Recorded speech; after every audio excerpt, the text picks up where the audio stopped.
Welcome back, everybody. This Week in America, website thisweekinamerica.us. Harold Kalve's early training and work was in accounting, from which he migrated after 15 years to the food industry as a fisherman and processor. Working his boat out of Seward, Alaska, his catch would be processed and distributed at a shop in Anchorage. With 30 years in the food industry, he is now retired and living in Sitka, Alaska, and he's the author of the new book, Basic Food, A Theory of Nutrition. Harold Kalve, our guest on This Week in America. Harold, welcome to the program. Pleasure to have you with us. Thank you very much, Rick. This is really an interesting book because it comes at it, the whole food problem, from a whole different angle. And I want to start with the sentence you use in the book. There are considered to be about 5,000 species of mammals, and only one applies intelligence to the choices of food consumed. We are the only species to consistently get it wrong. That sort of sums up, doesn't it? We really are making some bad decisions when it comes to food. There is apparently a lot of things we have not understood about our relationship to foods. And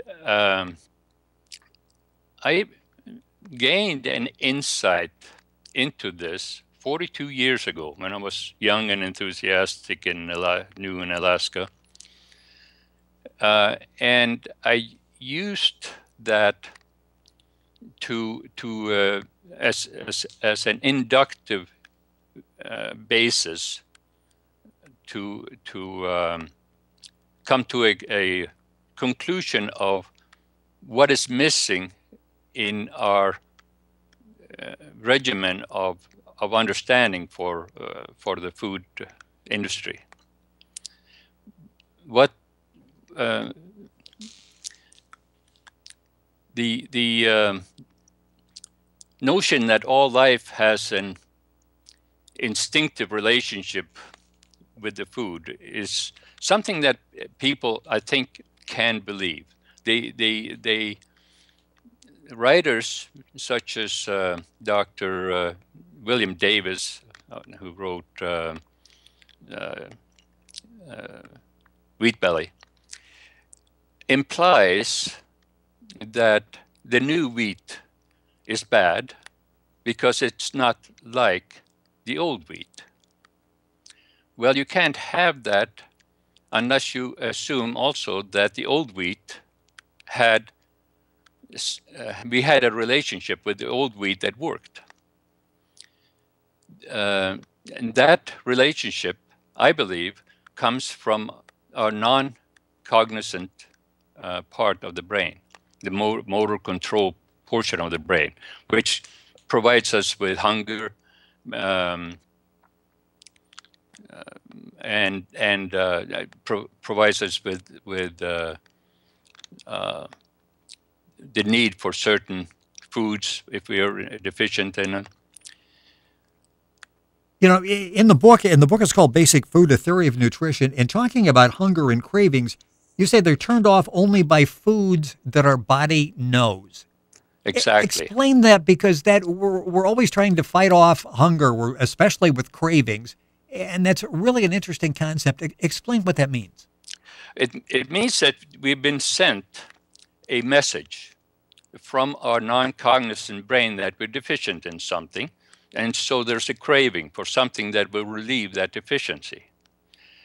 And that's nature's way of preventing us from running short on nutrition.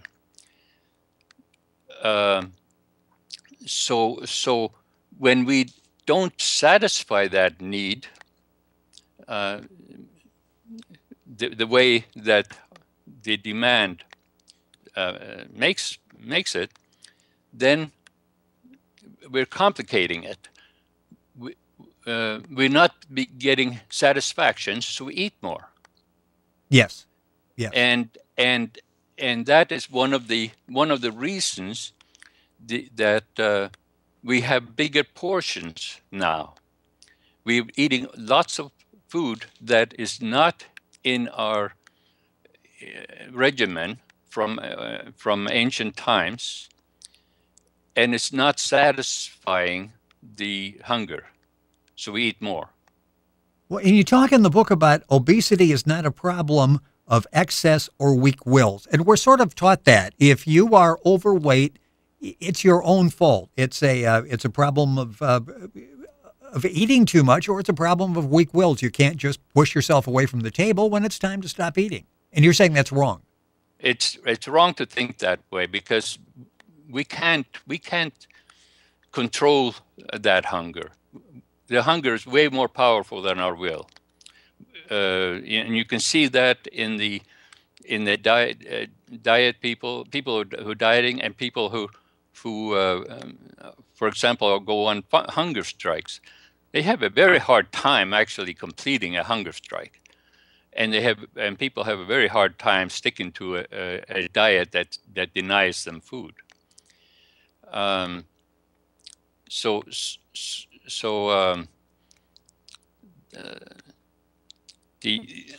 lost my train of thought now. Well, we'll pick it up with that. Basic Food is the name of the book, A Theory of Nutrition. Harold Kalve is our guest on the program. Information available at his website, haroldkalve.com. That's Harold, and Kalve is KALVE.com. We're talking about people that are obese, and they're sort of blaming, in Harold's opinion, the wrong things for that. And let's talk about that, because in the book you talk about men feel like, okay, if I'm overweight, I'll exercise a little bit more, and that's going to work. Women feel they'll modify their diet. But you say they need additional natural considerations. What are some of I guess explain that, because so much of what you talk about is natural. What are natural considerations that we really need to have in our diet? I put the explanation right at the beginning of the book. What I mean when I say natural, and what is natural to us is the food common to us during our evolutionary time. And what's unnatural is those foods that have been corrupted or have been added since. So, in other words, if you're European like I am, you evolved with meats from large herbivore animals from the area south of the great ice sheets that covered Europe and Asia. That is your natural food. Very few vegetables, very few fruits, some berries were available, but you only had about 3 months of growing season at that time. This was 40,000 to 18,000 years ago. 18,000 being the mark when the glacial maximum was right at its peak. So during that time, that is what your food was, and everything else that we eat has been added later. The most recent food are the most unnatural. The oldest foods are the most natural. The most natural food our mind and body can understand and deal with, and control your hunger so you're not going to overeat. The newest food you're likely to overeat on. Newer foods examples would be, in Europe, would be oranges and bananas and potatoes and beans and corn and a host of other vegetables. Right. Not so much grains except corn. Most grains are natural except when they become genetically modified, as Dr. William Davis pointed out in his book. The book we're talking about is Basic Food, A Theory of Nutrition. Harold Kalve is our guest on This Week in America, author of the book. Book is available across the country. Information at our website, thisweekinamerica.us. Also at Harold's website, which is haroldkalve, KALVE.com. It's interesting as you go through the book, and the book is very easy to read, and it points out when you start reading this and thinking about it, it's like, this really makes a lot of sense. And you talk about the new food that we feed animals. It's a different way that we've fed animals over the years to get to the point where we are now. And you talk about the impact that that has on us as well. It isn't really well known what, if any, impact there is. For example, when you feed corn to a pig, that pig gets fat. Very much so, very much more so than if you fed him the other vegetables that he would have been more natural to him. Now, does that have an impact on us? We don't know. We have to suspect that it might, to be conservative, and tread very carefully around that. If I had a choice, I would prefer to buy a hog or a pork chop that came from something that was fed something other than corn. Well, and you say, and even talking about plants, the way plants are grown, it's different now. The soil is different than it was years ago. I don't know that the soil is much, but you add more nutrients to it, but the soil is probably the same. Some of the farms that exist have been operating as farms for thousands of years, and there seemed to be no difference in it. Now there is a change. We have a higher level of carbon dioxide in the atmosphere now, and that promotes plant growth. That's the food for plant, and where it's readily available, the plants grow better. You don't hear that from the farmers who are known for complaining that their growing cycle is not adequate. Well, you don't hear that in recent times because they get a bonanza almost every year. Yes, unless weather interrupts. Basic Food is the book, a fascinating book, A Theory of Nutrition. Harold Kalve, our guest on the program. His website is haroldkalve, KALVE.com. And, of course, information at our website, thisweekinamerica.us. It's interesting you point out in the book that after air and water, the next most important nutrient we require is fat, then protein, last vitamins and minerals. If both of us were, if we were to sit down and to come up with you gave us a multiple choice and we would go through, we would probably put fat at the end of the list rather than the beginning. Talk about that and the implications on our diet. Well, I put this diet on myself to make sure that it works and make sure that there are no harmful effects on it. And what I, as I illustrated in the book, I eliminated foods by categories over a long period of time to kind of break the addiction that is natural, you naturally have with the food that you eat.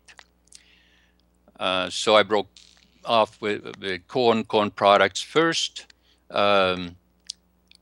potatoes and some vegetables, some fruits that I could identify that was not from Europe, and lastly grains and all fruits and all vegetables. Well, that leaves me with a breakfast that is usually pretty greasy. Breakfast meat, lots of eggs. Eggs is probably the most natural food and longest to been in use. Right.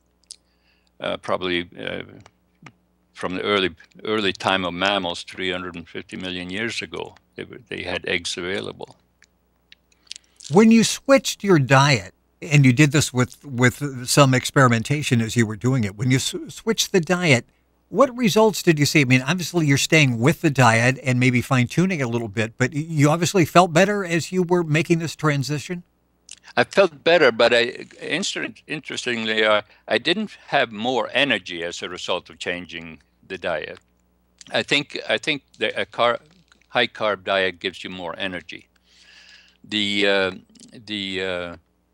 But the diet made me much more comfortable. Never have had a great deal of hunger. I eat at regular times, but I eat less now than I used to, quite a bit less. Not only because I don't have many of these foods on my plate, but the steak or the chop or the fish, I can get by with less than I did when I ate before I started this.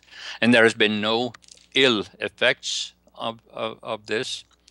My doctor's office, all the blood markers, my medicine that I take some blood pressure meds. I have to have reduced the strength of them because I don't need as strong a medicine anymore. Oh, great news. So all of these markers end up being better. It's easier to decide to exercise because you're 50 pounds lighter. Yes, makes it a whole lot easier. It's just not such a burden. We've got a couple minutes left in the program. You mentioned going to the doctor. What kind of response do you get from your doctor, who I'm sure understands what you're doing, your thoughts, and probably read the book, Basic Food, A Theory of Nutrition? And what kind of response are you getting from people in the food industry, in the food community, the diet community, the medical community that have read your book? What kind of response are you getting? I'm getting a response of benign disbelief. Okay. They don't quite believe it's this simple, and that it works this way. But I have few people who really have understood it. My doctor say very little about it. He has no objections to what I'm doing.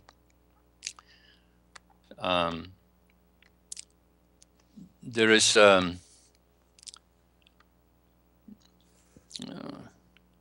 so you are getting not negative response, and maybe you're getting some people to read something they never considered before that they'll give some thought to. They'll read the book with an open mind and read your concepts with an open mind. There are a few people who have read the book and have accepted that this will work. That's easy to accept because it isn't that far removed from Dr. Atkins and right. Dr. Ead's recommendations.